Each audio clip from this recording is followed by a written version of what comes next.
미국 전문가 채널 시청자 여러분 안녕하십니까?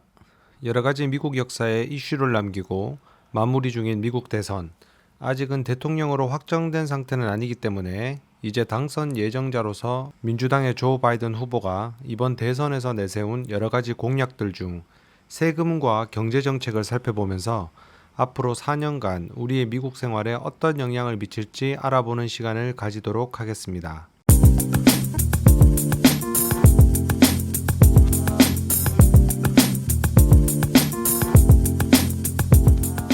우선 세금 정책입니다. 결론부터 말씀드리겠습니다. 법인 소득세와 개인 소득세 세율을 상향 조정할 예정입니다. 개인의 경우는 현행 최고 세율 37%에서 39.6%로 법인세는 21%에서 28%로 상향 조정 공약을 하였습니다. 법인세의 경우 간단하게 트럼프 정부 이전에 35%였던 세율을 21%로 감소시켰다가 다시 28%로 상향 조정한다는 의미입니다. 따라서 사업체를 운영하시는 분들도 회사의 비용 공제 제도와 여러가지 지방정부의 혜택 등을 잘 고려하셔서 세무회계 전문가들과 함께 절세 플랜을 세우는 것이 좋겠습니다. 사실 세금에 대한 절세 자문을 받는 것은 세율이 상향될 예정이라고 하는 것보다는 늘 해야 하는 것이긴 합니다. 이번 공약에서도 세율을 상향한다는 계획이 있었기 때문에 그래도 다시 한 번 더 꼼꼼히 검토를 해보시는 것이 좋겠습니다. 다음은 개인소득세율입니다. 개인소득세율을 39.6%로 복원한다는 공약과 함께 2017년부터 시행 중이던 표준공대 확대와 자녀세액 공제를 포함해 40만 달러 이하의 소득 가구에 대해서 감세 방안은 그대로 유지할 예정이며 40달러 이상의 고소득자에게는 12.4%의 사회보장세를 확대 적용하고 법인이 아닌 비법인 패스트루 엔터티에 적용을 해주는 20% 공제를 폐지할 계획입니다. 따라서 소득이 없거나 사업체가 없는 분들은 소득세율 변화와 무관하겠지만 소득이 있으시고 소득세율에 민감할 수밖에 없는 상황이거나 관련해서 사업을 하시는 분들 중에서는 법인 소득이 별도로 신고하고 납부하는 분들이 아닌 이상 해당 소득이 다시 내 개인 소득으로 들어오는 추가 과세되어 과세 소득이 정산이 되는 패스트루 엔터티를 가지고 계시는 분들, 특히 개인적으로 소득이 많으신 분들은 과세 소득인 택서블 인컴을 소득세법에 맞게 절세를 할 수 있는 계획이 꼭 필요하겠습니다.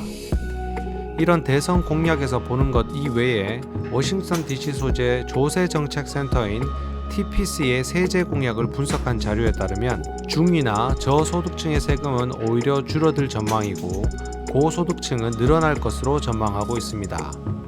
예를 들어 소득 2만 5천 달러 이하는 평균 750달러, 2만 5천에서 5만 달러는 평균 790달러, 5만에서 8만 9천 달러는 평균 620달러, 8만 9천에서 16만 달러까지는 평균 420달러의 감세 혜택을 받을 것으로 전망하고 분석했습니다.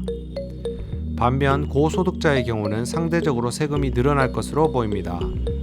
연소득이 78만 8천 달러를 넘는 상위 1%는 평균 26만 6천 달러, 상위 0.1%라고 부르는 이른바 슈퍼리치층은 평균 연간 160만 달러의 세금이 인상될 것으로 나타났습니다.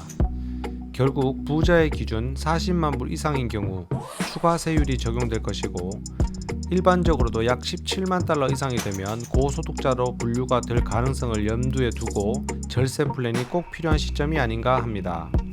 이 외에도 양도소득세나 기타 여러가지 세법의 변화가 예상됩니다. 좋아요, 구독.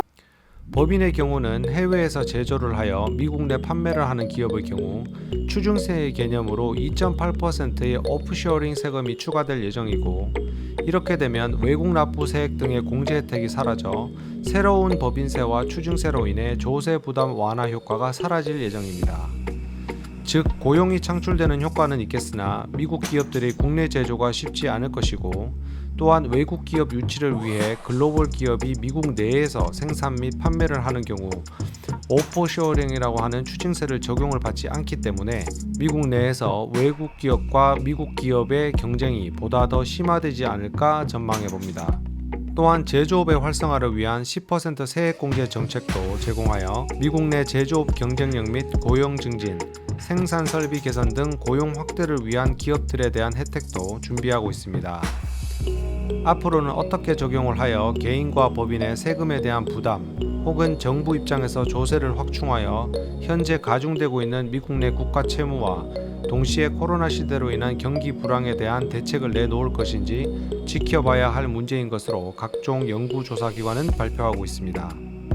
이런 세제 정책 공약과 함께 경제 정책을 한번 살펴보겠습니다.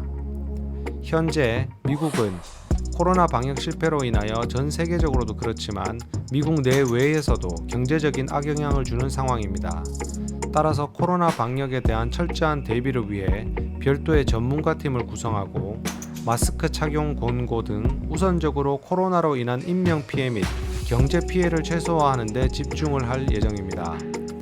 다음으로 미국 경제 정책에 영향을 미치는 대중국 정책은 트럼프 정부의 정책 기조와 유사하게 관세 부과 등 강경책으로 응대할 예정이지만 협상의 강도는 약화되지 않을까 전망하며 재정 정책은 추가 경기 부양책과 오바마 케어 확대 등으로 인해 보건 정책을 점차 확대할 것으로 보입니다. 파리 기후 변화 협약에 복귀하여 기후 변화에 대한 인도적인 정책을 다시 추진하고 WTO 등에 대한 재활동 여부도 검토할 예정입니다. 미국 내 교육, 주택 정책 등의 다양한 재정 지출 확대를 예상하고 있고 따라서 공격적인 재정 확대로 인해 재정 적자 또한 확대될 것으로 전망이 됩니다. 따라서 당분간 연방은 제로 금리가 유지될 가능성이 높고 중장기적으로는 미국의 적극적인 경기 부양책으로 미국 경기 및 경제 활동의 정상화에 최선을 다하게 될 것이라는 게 전문가의 분석이며 세부 정책적으로는 단기적으로 달러의 가치가 하락할 것으로 보이고 장기적으로 보았을 때는 다시 경기가 회복되는 속도에 따라 달러가 강세를 보이지 않을까 전망하고 있습니다. 오늘은 제46대 대통령 당선인 조 바이든 후보의 정책 중에 우리가 이민 생활에서 가장 피부에 와닿을 미국 정책 중 하나인 미국 생활에 가장 중요한 세금과 경제 정책을 살펴보았으며 앞으로의 4년을 전망해 보았습니다. 구독과 좋아요 잊지 마시고 좋은 정보 사랑하는 사람과 꼭 공유해 주시길 바랍니다. 감사합니다.